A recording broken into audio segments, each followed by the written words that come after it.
और बड़ा सपना देख लिया है ना तो अपने आप को उसमें पूरा झोंक दो। सोचो कि अब लाइफ में और कुछ नहीं है, जब तक ये नहीं करूंगी ना, ये करूंगा नहीं ना, तब तक कुछ नहीं होने वाला मेरा, ना मेरा ना किसी और। तो उस तरीके का एटीट्यूड, एक फायर, एक वो पैशन अपने आप में आपको जगाना पड़ेगा। That passion will drive you and that passion will take you places. 2-4 line ही है कि डर मुझे भी लगता था फासला देखकर, डर मुझे भी लगता था फासला देखकर, पर मैं बढ़ता गया रास्ता देखकर। डर मुझे भी लगता था फासला देखकर, पर मैं बढ़ता गया रास्ता देखकर। खुद ब खुद मेरे नजदीक आती गई, खुद ब खुद मेरे नजदीक आती गई, मेरी मंजिल मेरा हौसला देखकर, मेरी मंजिल मेरा हौसला देखकर। तो आप अपना हौसला बुलंद कीजिए, बड़ा सपना देखिए, बड़ा सपना देखने से डरिए मत, लेकिन जितना बड़ा आपने सपना देखा है उतनी ही बड़ी मेहनत करेंगे तो आप यहाँ आएंगे और फिर मुझे जरूर बुलाएंगे, है ना। चलिए, थैंक यू सो मच। हम आप सब लड़का लड़की से कहना चाहेंगे कि अभी वक्त है, अभी सर झुका के पढ़ लीजिए। वादा है आपसे कि जिला में सबसे ऊंचा सर आपका होगा, लेकिन अगर अभी आप सोचिएगा आराम करने के लिए, पूरी जिंदगी आपको तकलीफ उठानी पड़ेगी। अगर आज आप किताबों के दीवाने हो गए ना, तो कल दुनिया आपकी दीवानी हो जाएगी। किसी ड्रीम गर्ल के लिए ना अपने माँ बाप के ड्रीम को कभी नहीं छोड़ना चाहिए। आप लोग जो सोचते हैं ना इधर उधर, वो खुशी तो आप लोगों ने कभी देखा ही नहीं। कोई स्टूडेंट अभी तक खुशी नहीं देखा। हम आपको व्यक्तिगत बताते हैं। देखिए, खुशी कब मिलेगी आपको? जिस दिन आपको जॉब मिलेगा ना, और जो पहली सैलरी मिलेगी वो भी नहीं खुशी है। जब आप अपनी पहली सैलरी ले जाके अपनी माँ के हाथों में देंगे ना, तो आपकी आंखों में आंसू होगा। आप याद करेंगे कि जिस माँ की उंगलियों को पकड़कर हमने चलना सीखा, आज उसको हमने अपनी पहली कमाई दिया है।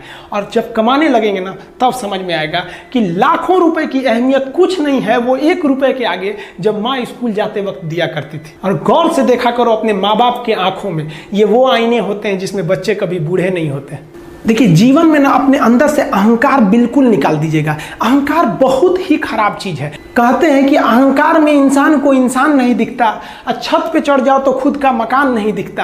अहंकार नहीं करना चाहिए। छत को बहुत गुरूर था छत होने का, 1 मंजिल और बनी और छत फर्श हो गया। अहंकार कभी नहीं कीजिएगा। तूफान ज्यादा होती है तो कश्ती डूब जाती है, और घमंड ज्यादा हो जाती है तो हस्ती डूब जाती है। जिस दिन आपको घमंड होने लगे ना अपने आप के ऊपर कि हम बहुत बड़े हो गए हैं, हम बहुत पढ़ लिए हैं, हम बहुत सक्सेसफुल मैन हो गए, हम बहुत बड़े बिजनेसमैन, हम बहुत, मतलब जिस दिन आपको घमंड हो गया ना, उस दिन आप शमशान घाट में जाके देखिएगा, आपसे नायाब लोग, आपसे अच्छे लोग वहां खाक बन गए। दुनिया में ना किसी से जलन नहीं रखनी चाहिए। देखिए, माचिस जो होता है ना दूसरे को जला देता है, लेकिन कभी माचिस को देखें वो खुद को भी जला लेता है। अतः अगर आप दूसरे की बुराई करेंगे, दूसरे के पीछे रहेंगे ना, तो इसमें आपका लॉस होगा। और अगर आपकी कोई बुराई कर रहा है ना, तो आपको खुश होना चाहिए कि आप आगे बढ़ रहे हैं। बुराई उसी का लोग करते हैं जो आगे बढ़ रहा होता है। जो पहले गिरा हुआ है उसकी लोग क्या बुराई करेंगे।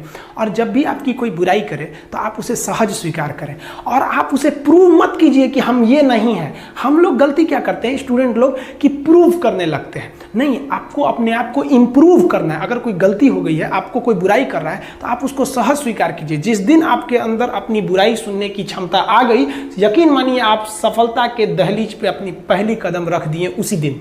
लोहा जो होता है ना, उसे कोई नहीं तोड़ सकता है, लेकिन उसी लोहे के अंदर का जो जंग लग जाता है ना, धीरे धीरे दीमक की तरह उस लोहे को खदड़ते जाता है। इसलिए अपने अंदर अहंकार को मत लाने दीजिएगा।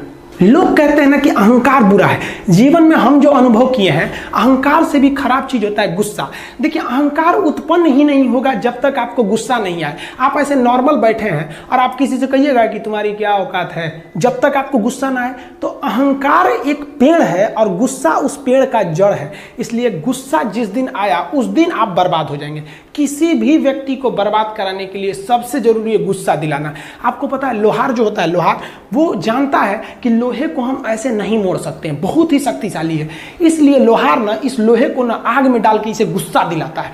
जब ये गुस्से से लाल हो जाता है ना, तो जहां गुस्सा आया आप अपनी ताकत खो देते हैं, और ये लोहा अपनी ताकत खो देता है, और एक मामूली हथौड़े के चोट से लोहा मुड़ जाता है। तो जिस दिन आपको गुस्सा आ गया, समझ जाइए कि आप अपनी ताकत खो रहे हैं। जब हम जन्म लेते हैं तो जन्म से ही हमारी जीभ रहती है, और मरने तक हमारे साथ जीभ रहती है, क्योंकि वो बहुत ही नरम रहती है। उसे गुस्सा वो बहुत हार्ड नहीं होती है। लेकिन जन्म लेने के बाद दांत आता है, और दांत काफ़ी कड़ा होता है, और मरने से पहले ही दांत चला जाता है। यानी अगर आप नरम रहेंगे तो काफ़ी लंबे समय तक रहेंगे, और जहाँ हार्ड होंगे आप वहीं आपका पतन चालू हो जाएगा।